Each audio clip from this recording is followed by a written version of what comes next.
ओम नमः शिवाय। तंत्र के रचयिता भगवान शिव को मेरा नमस्कार है।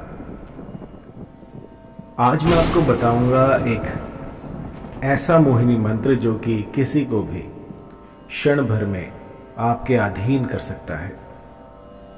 एक ऐसा मंत्र जो कि अपने भीतर एक ऐसी शक्ति लिए बैठा है कि किसी को भी पलक झपकते ही आपके अधीन कर दे।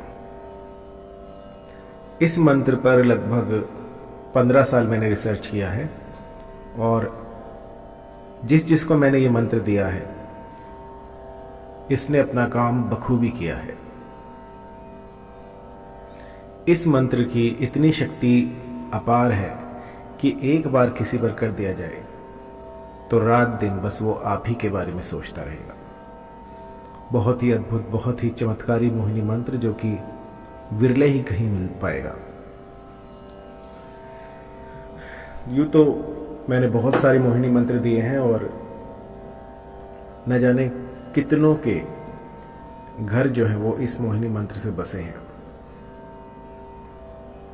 कई क्लाइंट ऐसे भी होते हैं जो कि मना कर देते हैं कि गुरुजी हमारी जो है ये जो आप टेस्टिमनी देते हैं ये मत डालिएगा, तो इसलिए मैं वो भी नहीं डालता हूँ। और कई जो कह देते हैं उनकी मैं डाल देता हूँ। ये लगभग 2019 पर एक मेरा कॉलेज का स्टूडेंट था, मैंने उसको दिया था और उसने जो है एक ही बार में इस मंत्र को सिद्ध कर दिया था। वैसे तो ये मंत्र जो है ये कालिया मसान का है। पहले आपको कालिया मसान सिद्ध करना होता है और उसके बाद जाकर ये मंत्र कुछ असर दिखाता है, लेकिन इसे बिना सिद्ध किए हुए भी मैंने बहुत सारे चमत्कार देखे हैं। ऐसे ऐसे चमत्कार जो कि उनका वर्णन नहीं किया जा सकता। आप सोचिए, आप बिल्कुल नए हैं, आपको मंत्र के बारे में कुछ भी नहीं पता और आप ऐसे ही एक मंत्र उठा लेते हैं मेरे वीडियोस में से देख के और पहली बार आप करते हैं और पहली बार आपको उसका चमत्कार दिख जाए तो उस समय आपकी स्थिति कैसी होगी? आपको तो भगवान मिल गए। तो कुछ ऐसा ही पावर, ऐसी ही शक्तियां जो हैं इन मंत्रों में होती हैं, क्योंकि ये जो हैं ये हमारे ऋषि मुनियों ने लाखों वर्ष तप करके अर्जित किए थे। ये बनाए हुए नहीं हैं। ये जितने भी मंत्र होते हैं ये सारे के सारे अवतरित होते हैं। किसी को स्वप्न में आते हैं, किसी को बैठे बैठे दृश्य दिखते हैं, किसी को कोई देवता देकर जाता है। तो इस तरह से ये जो है पीढ़ी दर पीढ़ी बढ़ते रहते हैं। ये किसी मनुष्य ने नहीं बनाए होते और इनकी जो पावर है ये अचूक होती है। एक बार किसी पर लगा दिया अर्थात सामने वाला वशीभूत होकर ही रहेगा। तो जब मेरे क्लाइंट ने अपनी साध्या पर ये लगाया तो उसी क्षण वो उसके अधीन हो गई। अब सोचिए जैसे कि एक रोबोट नहीं हो जाता, बिल्कुल वैसे ही टकटकी लगाए बस उसे देखती रही। आप अगर ऐसा आप करें और आपके साथ ऐसा हो जाए तो सोचिए आप कैसा फील करेंगे। तो इस तरह का जो है तंत्र प्रयोग कर दिया गया था। बिल्कुल एकदम नया लड़का था और नए लड़के ने इस तरह का तंत्र प्रयोग कर दिया और फिर उसने मुझे कॉल किया, मुझे बताया तो मैं भी अचंभित रह गया कि इतना शीघ्रातिशीघ्र असर दिखाने वाला तो ये मंत्र है नहीं, क्योंकि लोग तो 20-20, 30-30 दिन लगा देते हैं इसको सिद्ध करने में, लेकिन उसने एक ही बार में इसको सिद्ध कर लिया। ये बहुत ही बड़ी बात थी। मंत्र ऐसा है कि इसको सिर्फ एक बार बोलना होता है। जब भी आपका साथी या साध्या आपको दिखे तो बस इस मंत्र को एक बार फूंक दीजिए और जो भी सामने वाला व्यक्ति होगा वो बस दिन रात आप ही की माला जपता रहेगा। उसे ना भूख लगेगी ना प्यास। जब तक वो आपको देख नहीं लेगा तब तक उसका दिल जो है वो बेचैन रहेगा। कुछ खलिश सी रहेगी उसके जीवन में जब तक आप नहीं दिखेंगे। मैंने तो ऐसे भी केसेस देखे जिनमें कि लोग जो है रोते रहते हैं जब तक कि साध्य नहीं दिखता। तो आइए मंत्र जान लेते हैं। मंत्र थोड़ा बड़ा है। मंत्र है काला कलवा 64 वीर, मेरा कलवा भागा तीर, जहां को भेजूं वहां को जावे, मांस मुझे को छुकी आवे, अपना मारा आप ही खावे, चलत वान मारू वाही की छाती, इतना काम मेरा ना करे तो तुझे तेरी मां का दूध हराम। तो इसके बाद आपको क्या करना है कि अपनी जो भी मंशा है कि वो फला स्त्री मुझसे आकर्षित हो जाए या मेरे पति जो हैं वो मेरे वश में रहे और इधर उधर कहीं ना जाए, जो भी आप चाहते हैं, किसी अपने एम्प्लॉय को जो है अपने वश में करना चाहते हैं, अपने बॉस को जो है अपने वश में करना चाहते हैं, तो इस तरह से इसका प्रयोग किया जा सकता है और सिर्फ एक बार करना है। मैंने देखा है कि लोग जो हैं मंत्र उठा लेते हैं और बस इसका रटना शुरू कर देते। रटना नहीं है, आपको इस मंत्र को सिर्फ एक बार बोलना है। एक बार बोलने के बाद जो भी आपका मनोरथ है वो स्पष्ट करना है कि मुझे ये चाहिए, बस।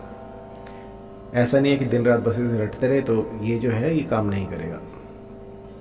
सबसे पहले इसे कंठस्थ कीजिए। कंठस्थ करने के बाद एक बार बस इसको किसी पर भी फूंक दीजिए। तो कहते हैं ना काला जादू लग गया, तो ये वही काला जादू है। इसे कालिया मसान का जादू कहते हैं, जो कभी खाली नहीं जाता। तो एक बार ये किसी पर लग गया, समझिए वो व्यक्ति आपके सामने नतमस्तक हो जाएगा और उसमें सोचने समझने की शक्ति नहीं रहेगी। जब भी आपको देखेगा वो अपने आप को असहाय महसूस करेगा। ये इसलिए बनाया गया था ताकि जब पति पत्नी में झगड़ा हो जाए, उनके रिश्तों को बचाने के लिए ये मंत्र बने थे। कोई आपका अपना रूठ कर जा रहा हो, उसको वापस लाने के लिए ये मंत्र बनाए गए थे। कोई घर से भाग गया हो और उसको वापस लाना हो, तो इसके लिए ये मंत्र बने थे। लेकिन जैसे जैसे समय बीतता गया, इन मंत्रों का दुरुपयोग होता गया और अपने स्वार्थ के लिए लोग मंत्रों को यूज करने लग गए। तो ऐसा आज भी संभव है, आज भी लोग करते हैं। लेकिन सच्चा तांत्रिक वही है जो तंत्रों को जन कल्याण के लिए लगाए, ना कि किसी को वशीभूत करके अपना उल्लू सीधा करे। तो इस मंत्र को कभी भी किसी का अनिष्ट करने के लिए प्रयोग में ना लाएं, क्योंकि ये जो शक्ति है, ये जो आपका काम बना रही है या बनाएगी, ये ऐसी है कि यदि आप इससे जन कल्याण करते हैं तो ये बढ़ती जाएगी। आप अगर आज एक व्यक्ति को सम्मोहित करने में सक्षम हैं तो कल आप 10 को कर पाएंगे। लेकिन जहां आपने अपना स्वार्थ, अपना उल्लू सीधा करना चाहा, वहां पर जो है ये शक्ति आपको छोड़कर चली जाती है।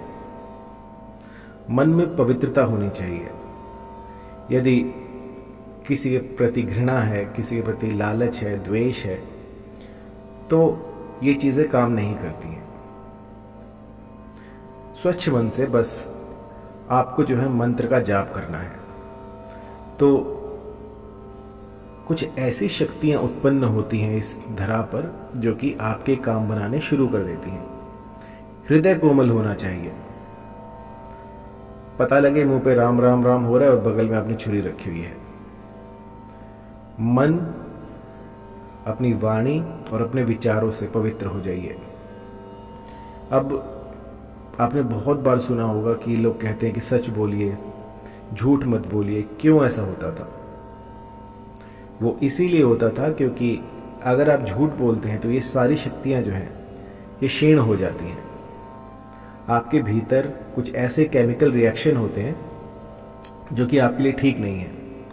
लेकिन जब आप सच्चाई पर अडिग रहते हैं तो कुछ ऐसा घटित होता है जो कि आपकी आंखों से आप देख नहीं सकते। आपके भीतर ही सब कुछ है। कुछ ऐसे केमिकल रिएक्शन होते हैं जो कि आपके लिए वरदान होते हैं। आपके विचार आपका भविष्य बनाते हैं। आप जैसा सोचेंगे वैसा आप बन जाएंगे। तो इस मंत्र का हमेशा किसी की भलाई के लिए कीजिएगा। यदि आपकी गर्लफ्रेंड आपको छोड़कर जा रही हो तो आप कर सकते हो, उसमें कोई बुराई नहीं है। आपका पति आपको छोड़कर जा रहा है तब आप कर सकते हैं, इसमें भी कोई बुराई नहीं है। लेकिन किसी पराई स्त्री को यदि आप वश में कर रहे हैं, किसी शादीशुदा औरत को यदि आप इससे वश में कर रहे हैं, तो ये इथिकल नहीं है, ऐसा मत कीजिएगा। और आपके काम बनाने के लिए आप इसका प्रयोग कर सकते हैं।